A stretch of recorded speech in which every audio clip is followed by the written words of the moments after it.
बंसी वाला आयो हरे बंसी वाला आयो हरे बंसी वाला आयो हरे बंसी वाला आयो हरे हरी सावरी सूरत वालों में हरी सावरी सूरत वालों में बंसी वाला आयो हरे बंसी वाला आयो हरे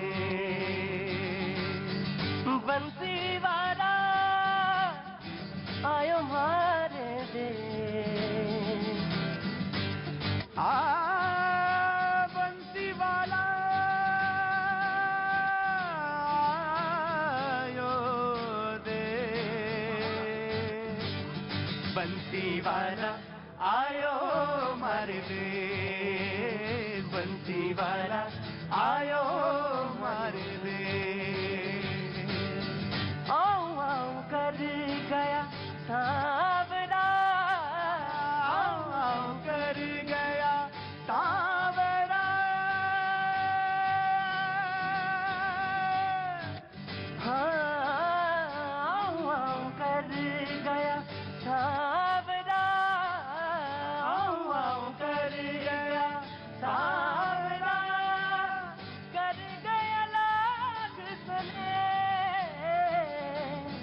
गिनता गिनता थक गई हो गिरता गिरता थक गई भरी आंगुलियां नीरे बंसी वाला आयो मारे दे बंसी वाला आयो मारे दे बंसी वाला आयो मारो रे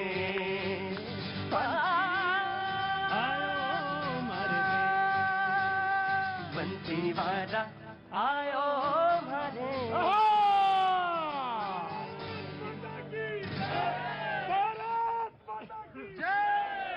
बहुत बहुत शुक्रिया, thank you so much Ashutosh ji. आपकी और एवी ब्रदर्स की जुगलबंदी बहुत पसंद आई। बंसी वाला आयो हमारे देश, बहुत बहुत शुक्रिया, थैंक यू सो मच। वो तमाम सारे लोग जो ठंड में भी जमा होते हैं, गर्मी में भी आते हैं, हाँ कुछ चेहरे ऐसे हैं जो रोज आते हैं, मैं सबका बहुत बहुत स्वागत करता हूं। बहुत बहुत शुक्रिया, थैंक यू सो मच। आपको सेल्फी लेनी है ना? बहुत देर से कोशिश है, चलो जल्दी जल्दी लो, जल्दी लो। हो गया? हाँ, थैंक यू सो मच। क्या नाम है तुम्हारा? शिखा यादव। शिखा, कहाँ से आना हुआ? जौनपुर से। जौनपुर से। ओ, और आपको ठंड नहीं लग रही है? हाँ जी, ठंड नहीं लग रही? नहीं, ठंड बहुत ज्यादा है। कनॉट प्लेस में आप सभी का बहुत बहुत स्वागत है। थैंक यू सो मच आने के लिए, यहाँ पर बातचीत के सिलसिले से जुड़ने के लिए। आपको देख के ठंड भाग। हाँ, ये आपने कल भी कहा था कि ठंड बाबूजी नमस्ते, आज नंबर आएगा आपका, निश्चित तौर से आएगा। कहाँ से आना हुआ है आपका? जहाँ से गंगा निकली है देवभूमि उत्तराखंड से। गोमुख से हैं? गोमुख से गंगा निकली है, हम टेरी गढ़वाल से हैं। आप टेरी गढ़वाल से हैं जी, उत्तराखंड से हैं। उत्तरकाशी का जोशीमठ का मुद्दा पूरे देश और दुनिया में चर्चा का विषय बना हुआ है। मैं जरूर आपके पास आऊंगा बातचीत के लिए। बाबूजी आप कहाँ से आए हैं? सब्जेक्ट কোথায় দিকে আসছে বাবা? बांग्ला থেকে। बंगाल दिखे? सब्जेक्ट जैसे ही बोला ना तो मैंने पकड़ लिया तुरंत कि কোথায় দিকে দাদা আসছে। ভালো তো দাদা? খুবই ভালো। ও দাদা, তো अभी अभी अभी हाँ जी, আপনি কেমন আছেন? ভালো ভালো, মোটামুটি ভালো ভালো আছি। হ্যাঁ, কিছু বলেন সরকারকে। আর बेरोजगार दादा, रोजगार बेरोजगार यूसीसी सब दादा इखने ही ना चर्चा होवे तो दाड़ा दाड़ा दाड़ा दाड़ा दाड़ा आसी। इतनी बांग्ला आती है मुझे, है ना? आपको बहुत लैंग्वेज आती है। बहुत नहीं आती, थोड़ी थोड़ी आती है, लेकिन इतनी आती कि दादा को बिल्कुल मन भर के प्रसन्न कर दूंगा। ये आती है, ये लैंग्वेज आती है। और अगर एक लैंग्वेज आती है कि आप बोलना जानते हैं प्रेम से, तो समझ लीजिए सारी लैंग्वेज आती है। अब थोड़ा हिला हिला करिए, बिल्कुल एकदम ठंड में एकदम ऐसे पुतले की तरह खड़े रहते हैं आप, अच्छा नहीं लगता। बहुत बहुत शुक्रिया। बातचीत का सिलसिला मैं शुरू करता हूं। जो लोग आए हैं दूर दूर से, आप कहां से? जी, राजस्थान से। आपसे तो कल बात हुई थी मेरी जी। और आप जी कहां से आए भैया? दिल्ली से ही। दिल्ली से। क्या नाम है? ध्रुव कुमार। ध्रुव कुमार, बहुत अच्छी बात है। बच्चे को भी दिखा रहे हैं, बहुत अच्छी बात है, बहुत बढ़िया। और आप कहाँ से आई मैम? मैं दिल्ली से ही हूँ। दिल्ली से। क्या नाम है आपका? मंजू कोचर। मंजू कोचर। मंजू जी क्या काम करती हैं आप? मैं BSCS बिजली विभाग में हूँ। बिजली विभाग में। बहुत अच्छी बात है। एक जमाना था कि बिजली पे बहुत सारी चर्चा हुई इस दिल्ली के अंदर, लेकिन चलिए अब थम गई हैं। तो कुछ कहना चाहती हैं, कोई बात कहना चाहती हैं? नए साल की कुछ खरीदारी कर रही हैं आप, लग रहा है कर ली? ठंड बहुत है, उसके लिए ले रहे थे। बहुत अच्छा है कि ठंड बहुत है, ठंड के लिए। लेकिन क्या अजब हिसाब है, ठंड का जब इंतजाम करो तो गर्मी आ जाती है, जब और जब गर्मी के पास पहुंचो तो ठंड का इंतजाम शुरू हो जाता है, बरसात आ। ये देश बड़ा मुल्क जो है विविधताओं वाला है, भिन्नताओं वाला है, और इसी विविधता, इसी भिन्नता पर UCC यानी ये जो अनुच्छेद 44 है, इसी पर घूमता है। और आज का मुद्दा यूनिफॉर्म सिविल कोड की तरफ है। हालांकि NRC के मामले में सुप्रीम कोर्ट ने कहा, वो जो रजिस्टर है जिसमें नागरिकता का सवाल है, उसमें उसे कहा कि जिसमें मुद्दा ये था कि उसका 51 होना चाहिए, 1951 होना चाहिए, 1971 हो जाए, कट ऑफ डेट को लेकर है। लेकिन उसमें कहा कि अभी नहीं, फरवरी में बातचीत होगी, उसको मसला जब वहां पे लिस्ट होगा तब बात होगी।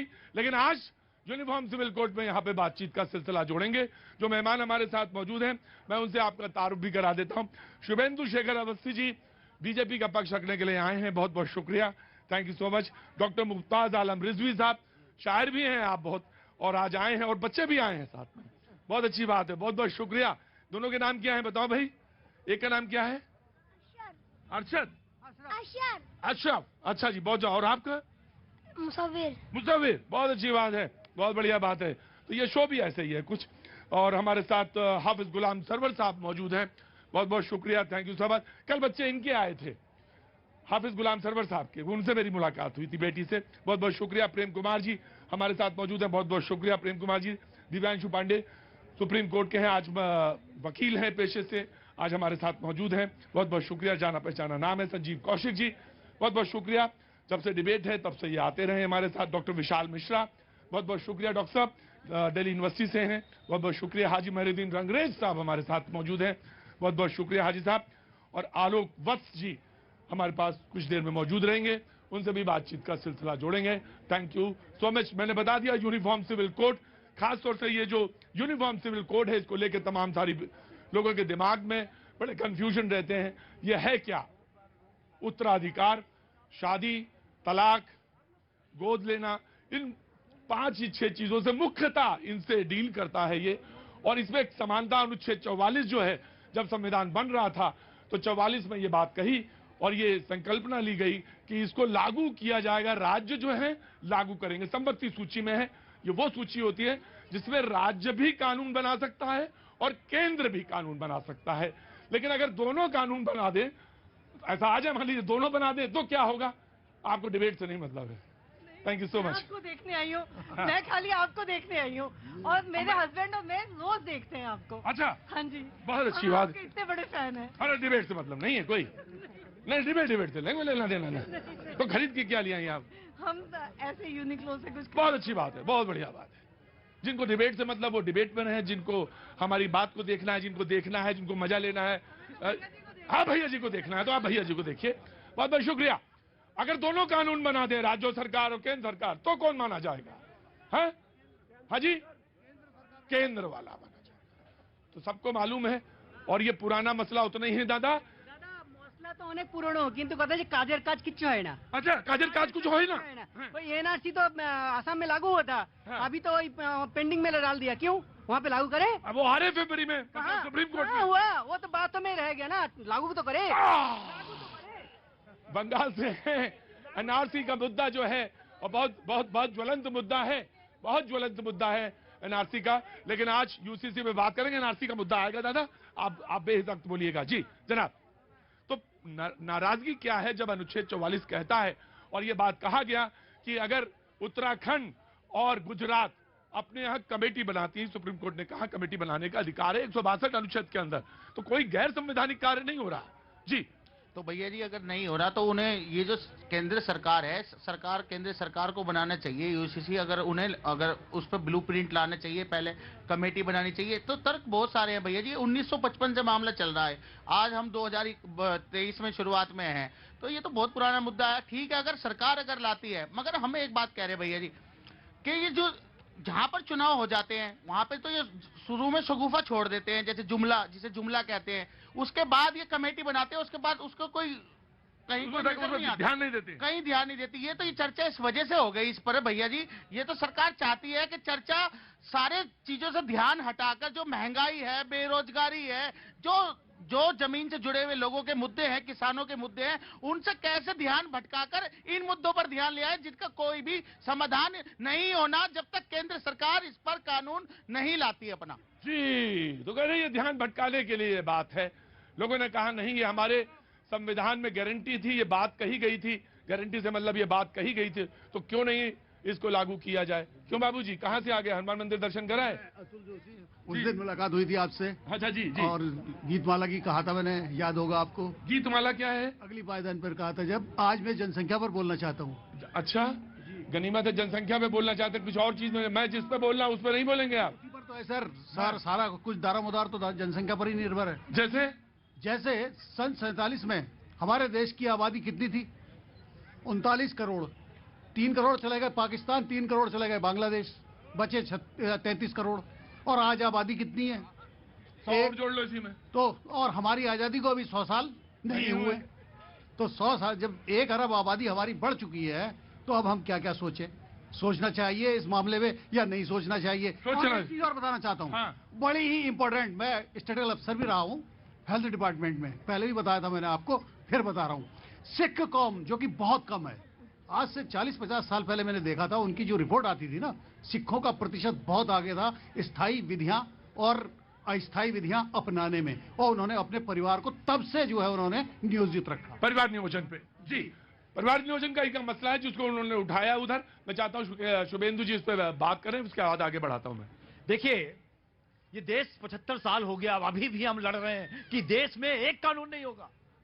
जब एक झंडा हो सकता, एक प्रधानमंत्री हो सकता, कश्मीर की 370 धारा खत्म की जा सकती है, तो इस देश में यूसीसी भी लाकर हर राज्यों को अधिकार है कि जहां पर भी वो लाना चाहे वहां पर लाए और देश को एक कानून में लाकर देश को आगे बढ़ने दें। इसको हिंदू मुस्लिम में मत बांटिए।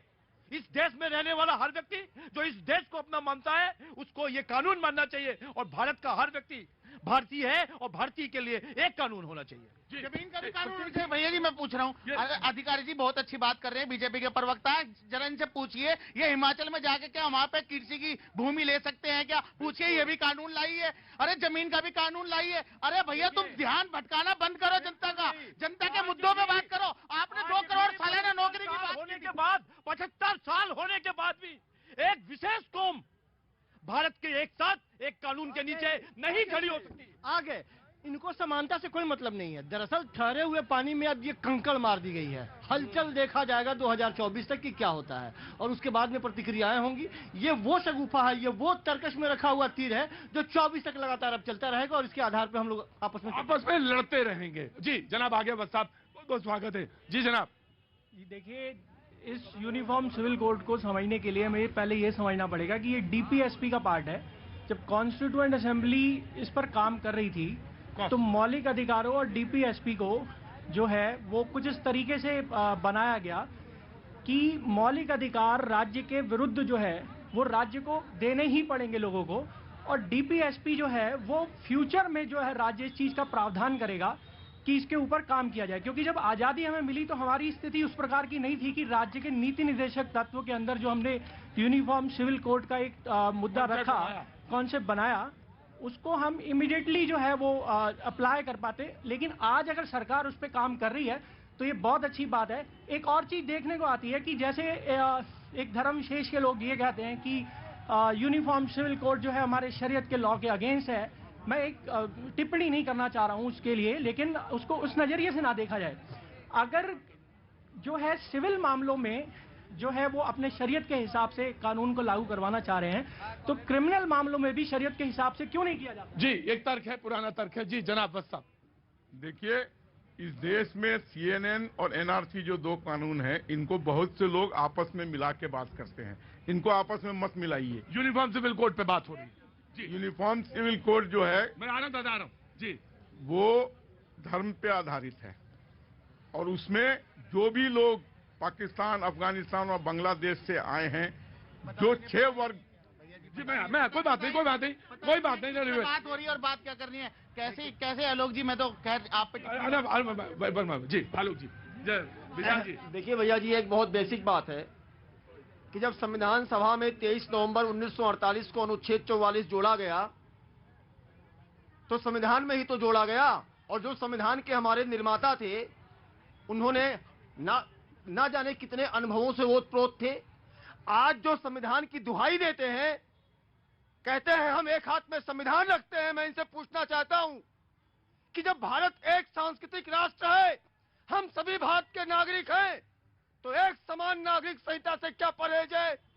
आज अगर उत्तराधिकार के कानून, गोद लेने का कानून, वसीयत देने का कानून, संपत्ति के अधिकार का कानून अगर सबके लिए एक होता है, तो इनको अपने लिए विशेषाधिकार की क्या आवश्यकता है? एक बात तो बनाए ना, केंद्र मना कौन कर रहा है? आप राज्य खेलना चाहते हैं क्या? अरे केंद्र बना दे, पूरे हिंदुस्तान के लिए बना दे, सारे लोग ये सब किसी को कोई परेशानी नहीं होती, लेकिन आप खेलना चाहते हैं। मैं इनसे पूछना चाहता हूं, आप भारतीय जनता पार्टी पर आरोप लगाने की बात कर रहे हैं कि राजनीति हो रही है।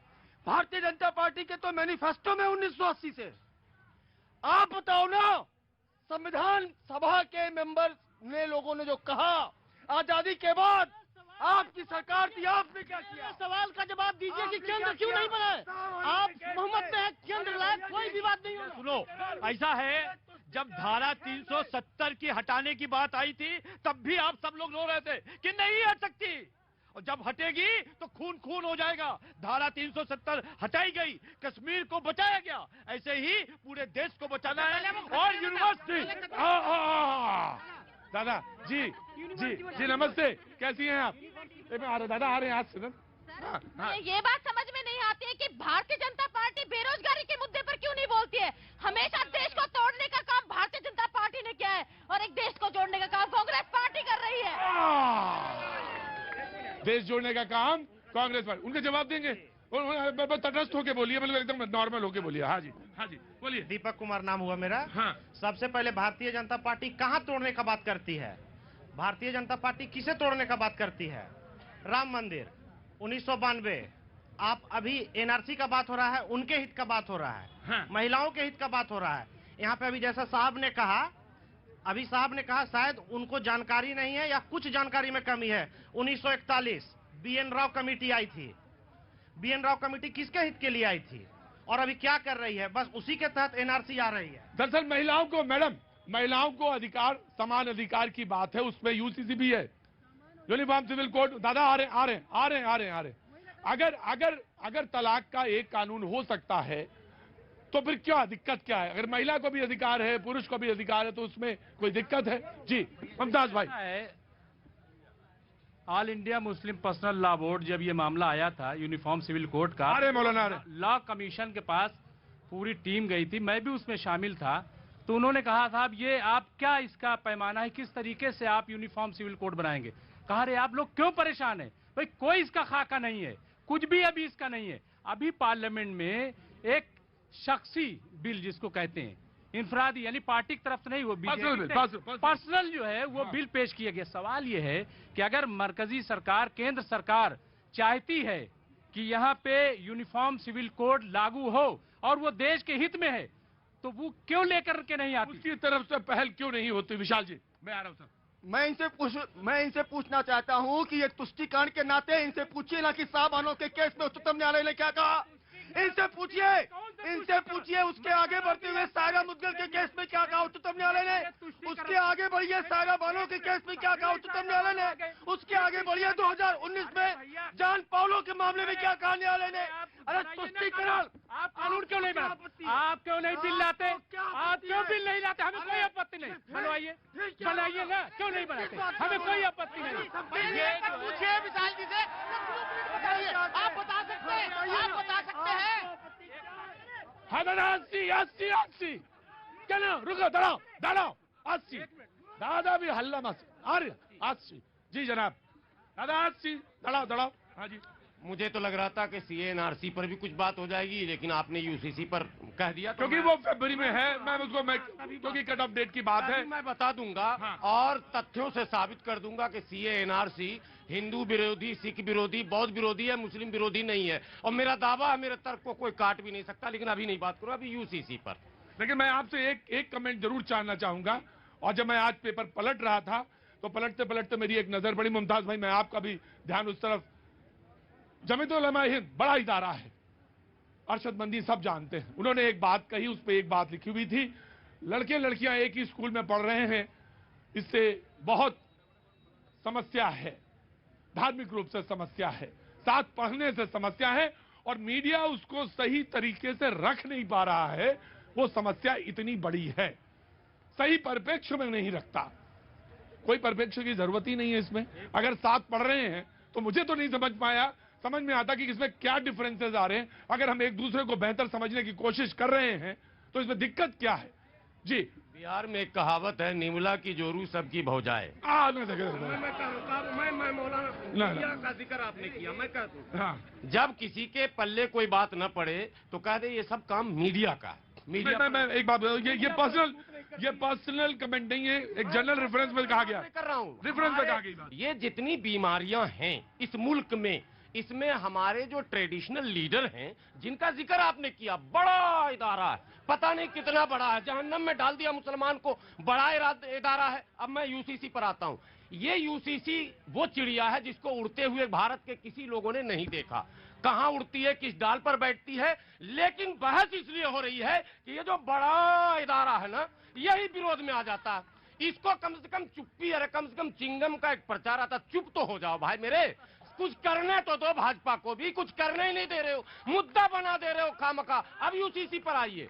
देश के लोगों को पता है, अभी भाजपा के प्रवक्ता ने एक बड़ी अच्छी बात कही कि एक विधान, और आपके लिखा हुआ भी आ रहा है, एक विधान एक संविधान, धारा 370 पर इतना बड़ा चौड़ा, 371 किन किन राज्यों में, जरा इनसे पूछिए, नहीं किन किन राज्यों में है वो बताएं। और 371 पर आपकी पार्टी बात क्यों नहीं कर रही है? क्या 370 से खतरनाक 371 नहीं है? जिन राज्यों में 371 है, क्या मैं वहां जमीन खरीद सकता हूं, वहां बिजनेस कर सकता हूं, वहां घर बना सकता हूं? क्यों मैं भारत का नागरिक हूं तो वहां क्यों नहीं जा सकता हूं? इस पर क्यों नहीं बात करता? मैं शुभेंदु आ रहा हूं उसके बाद। बिल्कुल अफकोर्स। मौलाना साहब ने दो बहुत ही महत्वपूर्ण बात कही। पहली जो कहावत कही वह दिखाता है कितना पुरुष प्रधान, कितना पुरुष प्रधान समाज है हमारा। और यूसीसी के मैं बता, मौलाना गांव से आते हैं, मैं बता रहा हूँ गांव में तो हिंदू लॉ हमारा, मैं बता रहा हूँ बिल्कुल है, विवाह एक ही कर सकता है, चार नहीं कर सकता, इतना ही पुरुष प्रधान है। आप बात कर रहे हैं आपको विविधता चाहिए अधिकारों में। मैं दोबारा कह रहा हूँ, मौलाना आराम से, मौलाना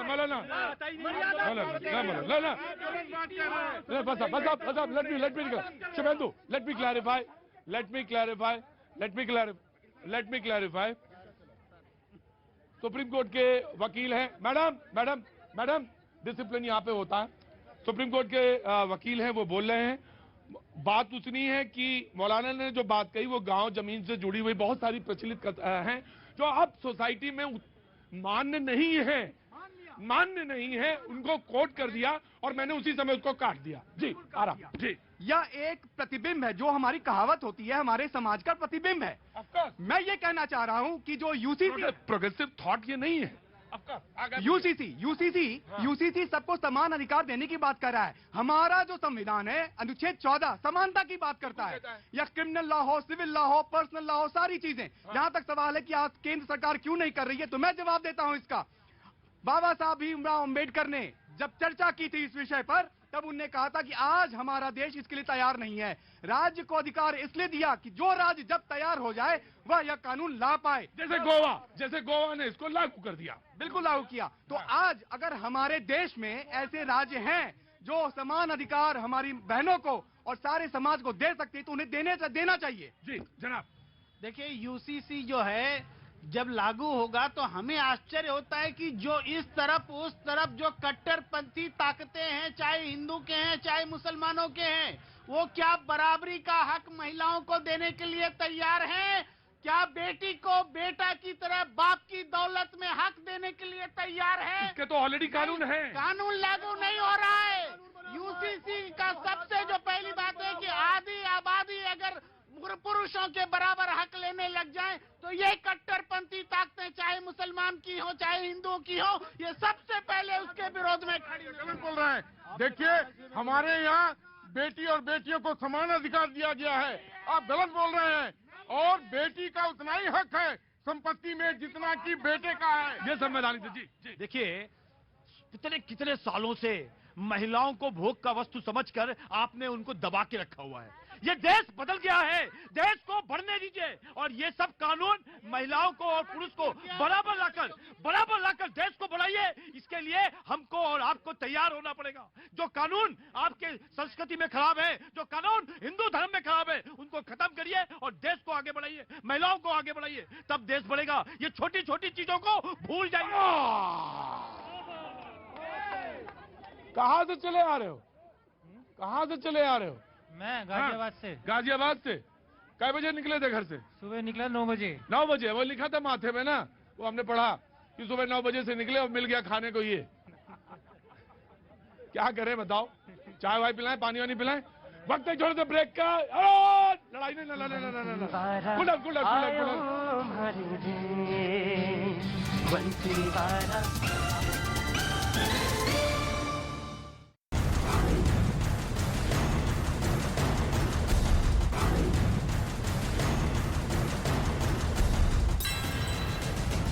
लोग लड़के का पता लगाने की कोशिश में जुटी है।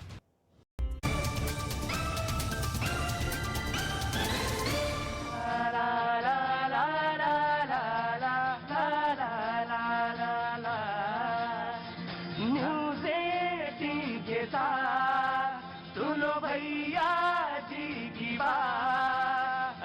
न्यूज़ 18 के साथ सुनो भैया जी की बात।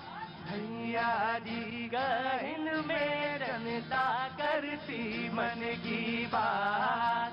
अरे भैया जी गहन में जनता करती मन की बात। नेता भी तैयार, यह जनता भी तैयार। अजी नेता है तैयार, यह जनता भी तैयार। भैया जी और बाजी मिलकर पूछे रोज सवाल। अरे भैया जी और बाजी मिलकर पूछे रोज सवाल।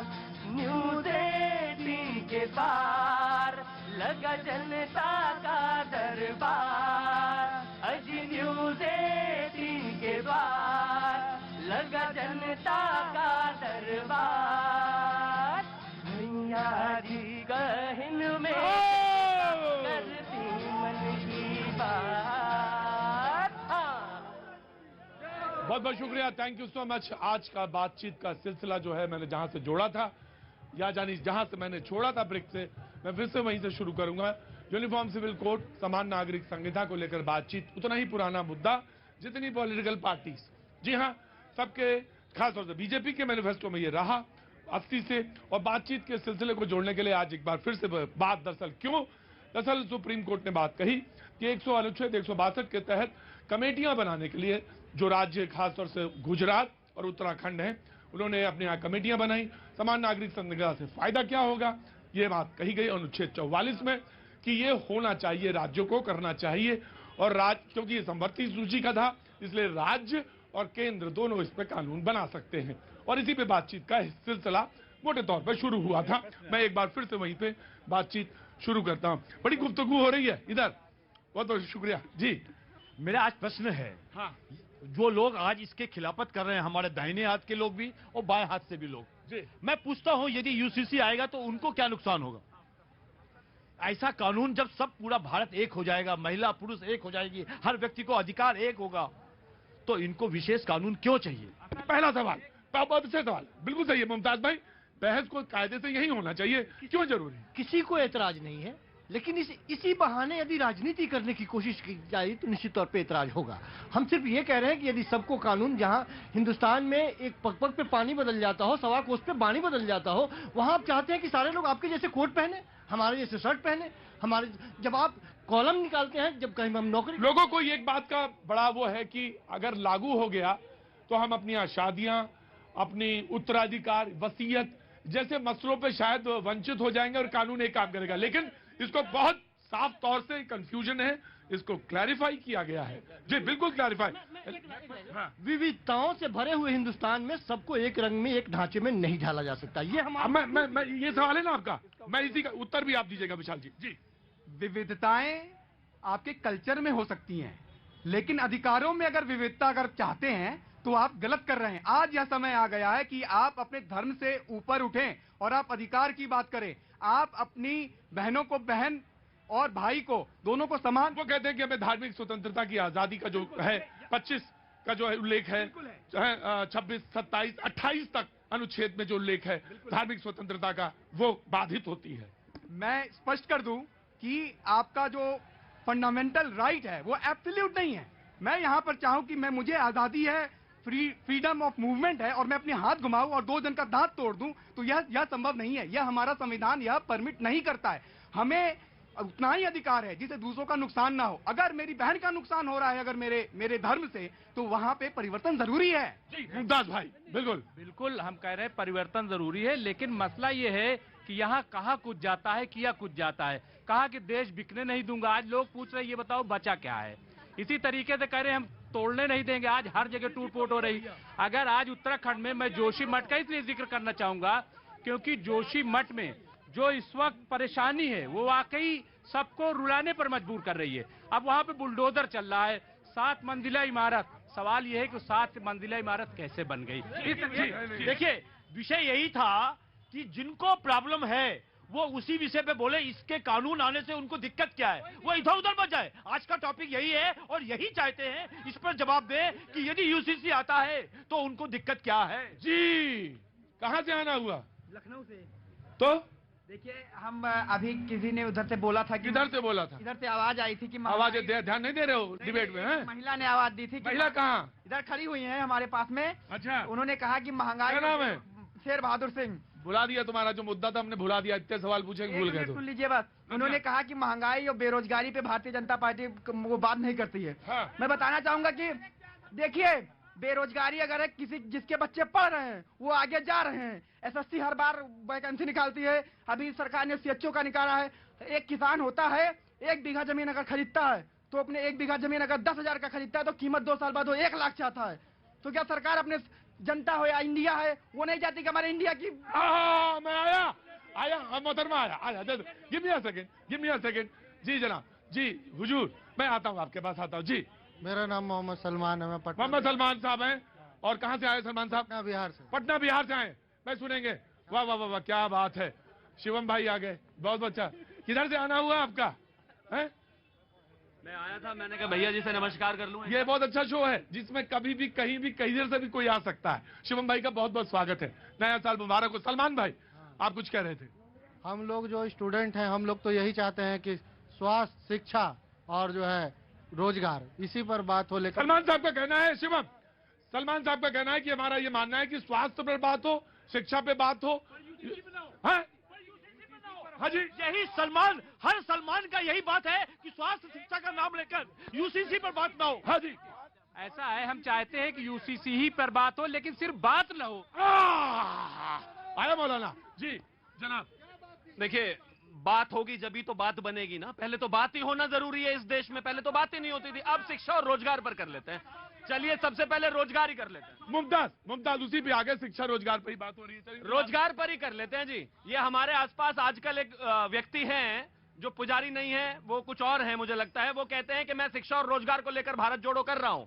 अभी 2 दिन पहले सीएमआई का डेटा आया है, उनके राज्य छत्तीसगढ़ में बेरोजगारी दर 18% है और उनका दूसरा राज्य है राजस्थान, वो देश की सबसे ज्यादा है 28% और पूरे देश में है 8%। अब मुझे एक चीज बताइए, जब उनसे पूछा पत्रकार ने कि वहां फलानी जगह ऐसा होगा, कहते मेरी जिम्मेदारी थोड़ी ना है, मुख्यमंत्री से पूछिए। आप किस चीज पर बात करना चाहते हैं? भी बात कर लो जहाँ पर 38% है, पूरे विश्व में सबसे ज्यादा बेरोजगारी दर हरियाणा में। बिल्कुल, और पहले ऐसे प्रधानमंत्री है जिन्होंने अपने शासन काल में सबसे कम नौकरियां दी। भैया जी असल विषय ये, जितने प्रधानमंत्री आए सबने जी हाँ अरे अरे अरे हमारे मोहतरमा, देखिए हम बात करने आए थे यूसीसी पर और लोग दूसरे दूसरे जगह जा रहे हैं। सलमान भाई चले गए क्या? सलमान रुकना, आ रहा हूँ। हाँ। यूसीसी से उन लोगों को परेशानी है जो एक पर्टिकुलर वर्ग को का तुष्टीकरण करते हैं। जी जी जनाब। समानता का कौन विरोध करेगा ये बताइए? किसी का स्वभाव ऐसा होना ही नहीं चाहिए जो समानता का विरोध करे। सवाल ये पैदा होता है कि समानता कहां कहां लाने की मंशा आपकी है। जैसे वसीयत, उत्तराधिकार, शादी, तलाक। शादी 498 सबके लिए एप्लीकेबल है या नहीं? 125 सबके लिए एप्लीकेबल है या नहीं? क्या मुसलमान जाएगा कोर्ट 125 में? हमारी बहन अगर जाएगी तो उसको गुजारा भत्ता नहीं दिया जाएगा? मिलेगा ना। 498 भी लेकर जाएगी तो वो भी क्राइम जो होता है, ट्रिपल तलाक बना दिया। एक मिनट, इक्वल एजुकेशन पर डिबेट कब होगा? इक्वल हेल्थ सिस्टम पर डिबेट कब होगा? कोई मेदांता में इलाज कराएगा और कोई रोड पर पन्नी बिछाकर बैठा जाइए। राम मनोहर लोहिया में जाइए, सफदरजंग में जाइए, तमाम अस्पतालों में जाकर जरा स्थिति तो देखिए क्या है वहां। मौलाना कल इसी से बिस्मिल्लाह करेंगे। कल इसी बात से बिस्मिल्लाह करेंगे। जी जनाब। ऋतिक रोशन का अभी तलाक हुआ था, फिलहाल हिंदू मैरिज एक्ट के हिसाब से, कानून के हिसाब से उसको रकम मिली 400 करोड़ रुपए। शाहरुख खान की जब शादी हुई थी, अगर उसकी मेहर की रकम 5000 रुपए तय हुई होगी गौरी के साथ, और आज उसको इतना बड़ा बनने में उसने गौरी ने उतना साथ दिया, और अगर तलाक होगा तो उसको वही 5000। अल्लाह करे ना हो, अल्लाह करे ऐसी सब बातें ना। मैं कह रहा हूं ना हो, लेकिन अगर उस बेटी के साथ ऐसा मामला फंसता है तो उसको 5000 मिलेंगे। इसी बदलाव की जरूरत है। और एक और सुनिए सर, एक और सुनिए। एक चीज है, पहला है शादी, शादी के बाद है तलाक, तलाक के बाद है वसीयत, वसीयत के बाद है बच्चा, बच्चे के बाद है मेहर की रकम। इन पांचों में जो मुस्लिम पर्सनल लॉ बोर्ड है वो बिल्कुल अलग है। उनको अलग से फैसिलिटी क्यों चाहिए? एक चीज बताइए, अगर शिवम है, शिवम अगर तलाक लेता है और वो 25 लाख देता है तो ये बराबर में सलमान क्यों दे 5000 रुपए? बराबर हो ना। देखिए, यूनिफॉर्म सिविल कोड का मतलब इन्होंने सिर्फ हिंदू और मुसलमान का डिबेट बना दिया है। यूनिफॉर्म सिविल कोड क्या है? नागरिक नागरिक में फर्क नहीं होना चाहिए, महिला पुरुष में फर्क नहीं होना चाहिए, बाप के जमीन में हिस्सा। मैंने तो सलमान कहा था, आप तो प्रेम है। और देखिए इनका काम ही है, जब नजरिए में यूनिफॉर्मिटी नहीं है, सलमान बोल करके ये उलाहना देते हैं, समाज को बांटते हैं। मॉब लिंचिंग होती है दलितों की, मॉब लिंचिंग होती है मुसलमानों की, इनका नजरिया। इतनी देर से मैं पूछ रहा हूँ कि यूसीसी लाने में समस्या क्या है, कोई बता नहीं पा रहा है। किसने कहा कोई समस्या है? सबको समस्या। हम बार बार कह रहे हैं कि कोई समस्या नहीं है, लेकिन आप कोई ढांचा तो पेश करो। उसी के लिए कमेटियां बनाई उन्होंने तो राजू जी। चला प्रतीक जी, मौलाना साहब ने बोला 498 है क्या किसी मुसलमान पे नहीं लगता? मैं इनसे पूछता हूँ 494 लगता है क्या? जवाब दें। जवाब नहीं दे सकते क्योंकि नहीं लगता है। आप 4 शादियां कर सकते हैं और आपको कोई सजा नहीं होगी। दूसरी तरफ गोवा में भी हमारे जो कानून है वो अलग हैं। आपको मालूम है क्या? नहीं मालूम आपको? वहाँ पे भी यूनिफॉर्म सिविल कोड है। वहाँ यूनिफॉर्म सिविल कोड है, बिल्कुल है। क्रिश्चियंस में भी है, सब में है। हाँ। तो अगर आज यहाँ प्रश्न, अगर आप बात करते हैं अस्पताल बनाओ, नौकरी दो, मैं यह पूछता हूँ क्या सिर्फ अपनी दांत की सफाई करते हैं या अपनी आंख की सफाई भी करते हैं? जीवन के बहुत सारे पहलू हैं, हर पहलू पर बराबर ध्यान देना जरूरी है। इसलिए नौकरी महत्वपूर्ण है, रोजगार बिल्कुल महत्वपूर्ण है, स्वास्थ्य बिल्कुल महत्वपूर्ण है, उतना ही महत्वपूर्ण यूसीसी है, उतना ही महत्वपूर्ण हमारा अधिकार है। इसीलिए आज यह समय है कि आप सब एक हों और एक होकर आप यह कहें कि सबको उतना ही महत्वपूर्ण नियत भी है। एनआरसी करवाए थे कितने लोग? मुझे बताइए कितने लोग चले गए बाहर? वही मैं पूछ रहा हूँ कि लाखों में कितने लोग? नियत पे आपको क्यों नहीं है? इसीलिए मैंने कहा। संजीव जी, मैं बात पूछ रहा हूँ कि आपको नियत पर शक क्यों है? क्योंकि हर इलेक्शन में इस तरह के सगुफे छोड़े जाते हैं जिससे हिंदू मुसलमान हो और उसके आधार पर पोलराइजेशन हो और वो फायदा उठाए। यही चाहते हैं। ये बोल रहे हैं हिंदू और मुसलमान। अरे यही तो करते हुए आपने तुष्टीकरण किया। सुन तो लो, यही तो करते हुए तुष्टीकरण किया। देखिए क्या भैया जी, ये बताइए, ये जो इंडिविजुअल के अपने अपने नियम है, इस नियम से आपको क्या लगता है एकात्मकता आएगी? ये तो अलगाववाद को बढ़ावा दे रहे हैं, ये अलगाववाद को बढ़ावा दे रहे हैं। जी देखो एक बात है, 14 से 22 तक तो अभी खैर किसी को भेजा नहीं है, लेकिन इलीगल इमिग्रेंट अगर रोहिंग्या अभी तक भेजे नहीं है ना, तो भेजेंगे, इस बात के लिए चिंता मत करो आप बिल्कुल भी। यही सरकार भेजेगी और कोई नहीं भेजेगा। किस लिए ये रोहिंग्या आपके सरकार में आए हैं, इस देश में घुसा है, आया आपकी वजह से है। और भेजने की बात करते हैं, आपकी जेल में आप डिटेंशन सेंटर तक नहीं बना रहे हैं, उसको अंदर रख नहीं पा रहे हैं, और बोलते हैं बाहर भेजेंगे, नारेबाजी करते हैं। अच्छा, ये जबरदस्ती के रेटोरिक से कोई फायदा नहीं। बताइए कब आए भारतीय जनता पार्टी की सरकार में, कब आए? कोई डेटा वेटा है या बस ऐसे ही बोलना है? रोहिंग्या की समस्या ही भारतीय जनता पार्टी का।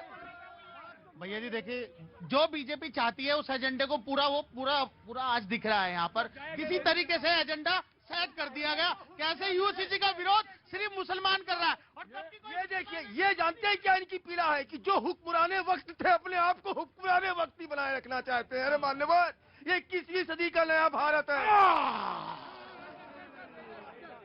सर, इनके सारे सवालों का जवाब है। हाँ, ये कहते हैं रोजगार चाहिए। आज के टाइम पे 4 दिन के अंदर कंपनी रजिस्टर करके 10 दिन में लोन लेके मैं धंधा कर सकता हूँ, अपने साथ साथ 2 लोगों को और नौकरी दे सकता हूँ शुरुआत करने पे। तो रोजगार मुद्दा नहीं है यहाँ पे। जहाँ तक बात रही शिक्षा की, हाँ भाई, हर किसी को शिक्षा का हक और शिक्षा मिल रहा है। आप महंगाई की बात कर रही हैं, 2014 से लेके अब तक ना रोज ज्यादा ही खा रही है, कम नहीं खाया कल से आज में। कोई महंगाई नहीं है इस देश में, कल से ज्यादा ही खा रहे हो, कम नहीं। दूसरी बात, हम पढ़े लिखे हैं, अगर हम मेहनत करने से कतराएंगे तो नौकरी कहीं नहीं मिलेगी। एक तर्क दिया जाता है, मोहतरमा मैं आप ही के हिसाब से बोलता हूँ। एक तर्क दिया जाता है और डिबेट में रखा जाना चाहिए। लोगों ने कहा कि महंगाई, तो इसके खिलाफ बोलने वाले कहते हैं कोई महंगाई नहीं, देश में कोई महंगाई नहीं है। आप कार लेने जाएं तो 1.5 साल की वेटिंग है, कार की वेटिंग 1.5 साल है। ना, महंगाई को ऐसे मत नापिए सर, महंगाई को ऐसे मत नापिए। हाँ जी वेटिंग 1.5 साल है, परचेज कितनी हो रही साल में वो देखो ना जी। ऑफकोर्स जी हाँ। सलमान एक मिनट, सलमान चले गए। हाँ, इनको वेतन चाहिए 2022 का। रुको, इनको वेतन चाहिए 2022 का, इनको महंगाई चाहिए 1970 की। ये कहाँ से होगा? जितनी इनके खर्चे हैं उतनी इनकी इनकम भी बढ़ी है कि नहीं, पूछिए जाके। क्यों झूठ बोल रही है? मैं पीछे जाऊंगा, मोहतरमा के पास ही जाऊंगा। जी जनाब। कहते हैं इनकम बढ़ी है, आज हरियाणा के खिलाड़ियों के पास नौकरी नहीं है। बात करते हैं बेटियों की सुरक्षा के लेके बात करते हैं, बिल्किस के बलात्कारी बाइज्जत बरी कर दिए। किस बात के लिए बरी कर दिए? क्या हाथरस कांड सबसे बड़ा देख लीजिए आज। क्या बेटियों की सुरक्षा नहीं है? मैं कहती हूँ भारतीय जनता पार्टी का एंड आने वाला है। भारतीय जनता पार्टी का एंड आने वाला है। जी मैं आ गया मुमताज भाई। जी देखिए, जितने लोग मिलते हैं विरुद्ध में, इतना विरुद्ध है, इतना खून खराब हो गया है कि भारतीय जनता पार्टी का एंड आने वाला है। अरे भैया, यहाँ यूसीसी की बात कर रहे हैं, देश का एक देश, एक कानून, एक विधान, एक देश, और वहां पर भारतीय जनता पार्टी का एंड होने की बात करते हैं। ये देखिए, देश को यदि बढ़ाना होगा हिंदू मुस्लिम से ऊपर उठकर एक कानून बनाकर देश को विश्व में सबसे ऊपर लेके जाइए। जी आगे। कहाँ से आ रहे हैं? राम गोरखपुर योगी के शहर से। आपके बड़े दिन बाद दर्शन हुए। Happy new year. मंगलमय हो भैया, सब ठीक है घर में? कुशल मंगल। IAS बनना है और वो UPSC में एक्स्ट्रा अटेम्प्ट दिलवा रहे हैं कि नहीं आप लोग? अरे हम लोग क्या दिला रहे हैं भैया? आगे जी जनाब मुमताज आता हूँ। समान नागरिक संहिता धर्म का मामला है नहीं।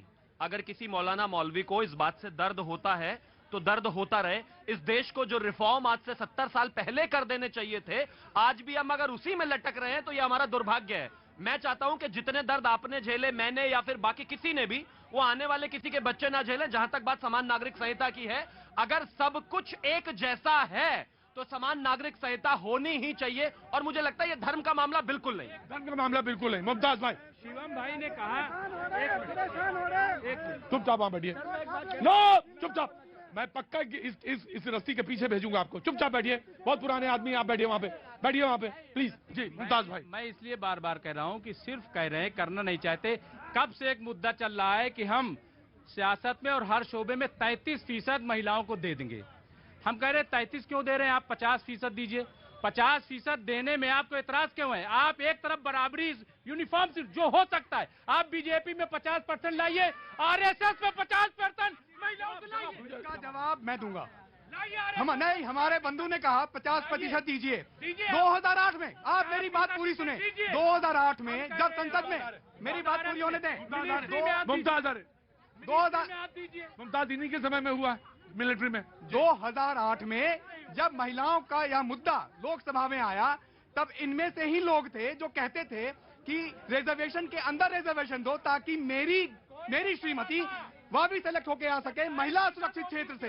तो अब सवाल ये नहीं, देखिए एक बहुत बड़ी बात कहना चाहता हूं, देश 21वीं शताब्दी में जा रहा है और आगे बढ़ गया है, पर बहुत सारे लोग हैं अभी 16वें से भी पीछे जाना चाहते हैं। देश को इन सब चीजों से ऊपर उठ के शुभेंदु इशारा नहीं कहीं जी। आया खत्म करेंगे अभी चलाएं? चलाइए बिल्कुल। अरे बहुत अब देर हो गई, अब जाने दो घर में, अब चल रहे हैं। हाँ जी बाबूजी, कहाँ से आना हुआ? आया रतिराम भारती, नोएडा से। एक देश एक कानून और समानता का अधिकार, जनसंख्या पे कंट्रोल होना चाहिए। मोदी जी काम कर रहे हैं, देश का विकास हो रहा है, महंगाई नहीं हो रही, रोजगार भी है। रतिराम बोला जी। रतिराम भारती, नोएडा। रतिराम, अच्छा नोएडा ना लगाए जैसे तो गौतम बुद्ध नगर। अच्छा जी नजर नहीं आ रही आपको, महंगाई नजर नहीं आ रही, बेरोजगारी नजर नहीं आ रही आपको, अंधे हो गए आपने चश्मा। विकास हो रहा है, देश का विकास हो रहा है, देश का विकास हो रहा है। फिलहाल में मोदी जी काम कर रहे हैं देश में। महंगाई देख रही है ना पाकिस्तान में।